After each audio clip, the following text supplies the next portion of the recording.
கடையில் இருக்கிற சின்ன சின்ன போண்டா. ரொம்ப சிம்பிளான ரெசிபி தான் இது. எப்படி செய்யுதுன்னு பார்க்கலாம். அதுக்கு நான் இந்த கப்பில் 1 கப் சுகர் எடுத்துருக்கேன்.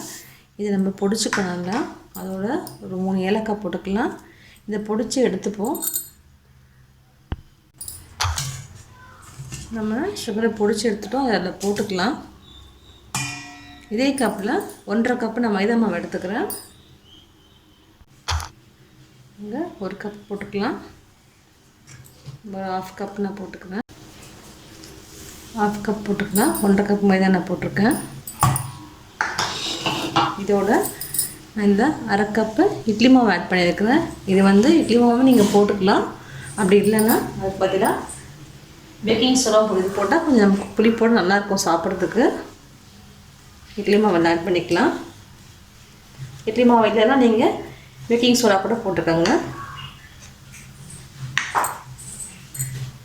இதில் நம்ம கொஞ்சமாக தண்ணி ஆட் பண்ணி மாவு பிசைஞ்சு எடுத்துக்கலாம்.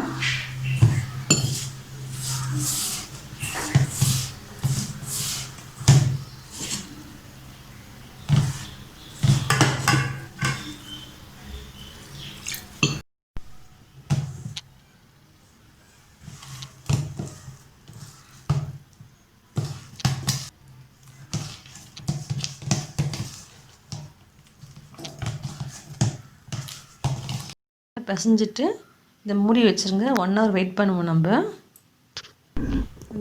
மாவு ரெடி ஆகிடுச்சுன்னு பார்ப்போம். 1 hour ஆகிடுச்சு. இப்போ எடுத்து போட்டுக்கலாம்.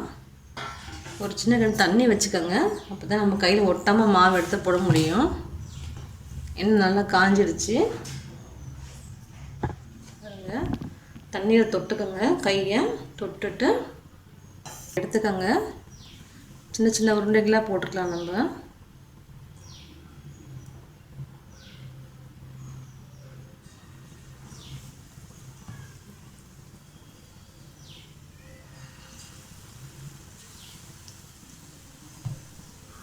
மெல்லிசாக வச்சுக்கோங்க அடுப்பு.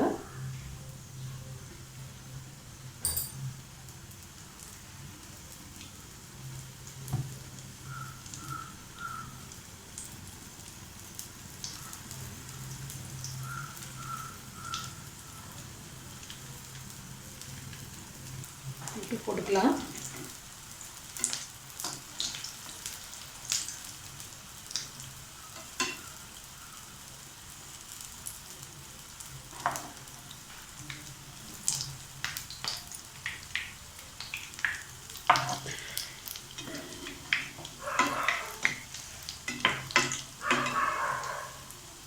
நல்லா செவக்கட்டும். வெயிட் பண்ணுவோம். நம்ம அதான் உள்ளெல்லாம் வேகும். அது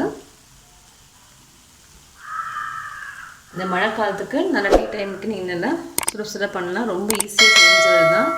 வீட்டில் இருக்க பொருள் வச்சு நம்ம செய்ய போகிறது தான். ரொம்ப சிம்பிளான ரெசிபி. செஞ்சு பாருங்கள். நம்ம போண்டாலாம் நல்லா செவந்துடுச்சு. நல்லா ரோஸ்ட் ஆகிடுச்சு. நம்ம இந்த ஸ்டேஜில் எடுத்து போதும் வெந்தது. பாருங்க, நல்லா 2 பக்கமும் நல்லா ரோஸ்ட் ஆகிடுச்சு.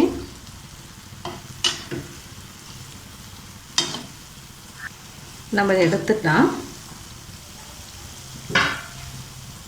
செவந்து வந்துடுச்சு நமக்கு. நம்ம இதே மாதிரி எல்லாத்தையும் பொரிச்சு எடுத்துடுவோம். நம்ம தண்ணியில் முக்கிக்கோங்க. முக்கிட்டு மாவு எடுத்து போட்டுக்கோங்க.